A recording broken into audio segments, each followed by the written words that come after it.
ஒரு மிக்ஸி ஜாரில் 1/2 கப் அளவுக்கு பொட்டுக்கடலை சேர்த்துருக்கேன். இது கூடவே ஒரு 2 பெரிய பீஸ் அளவுக்கு இஞ்சி, 2 பல் பூண்டு, ஒரு 3 பச்சை மிளகாய், 1/2 டீஸ்பூன் ஜீரகம், தேவையான அளவுக்கு உப்பு, 2லேருந்து 3 பிஞ்ச் அளவுக்கு பெருங்காயத்தூள் சேர்த்துக்கிறேன்.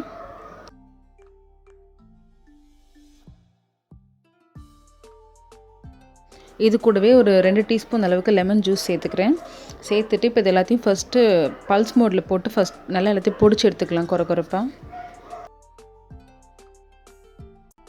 எல்லாத்தையும் பல்ஸ் பண்ணதுக்கப்புறமா இதில் தேவையான அளவுக்கு தண்ணி ஊற்றி நல்ல ஸ்மூத் பேஸ்ட்டாக சட்னி பதத்துக்கு அரைச்சி எடுத்துக்கலாம். இப்போ இந்த சட்னியை வேறு பாத்திரத்துக்கு மாற்றி உங்களுக்கு சட்னி கன்சிஸ்டன்சி எந்த அளவுக்கு வேணுமோ, சில பேர் வீட்டில் தண்ணியாக சாப்பிடுவாங்க, சில பேர் வீட்டில் திக்காக சாப்பிடுவாங்க.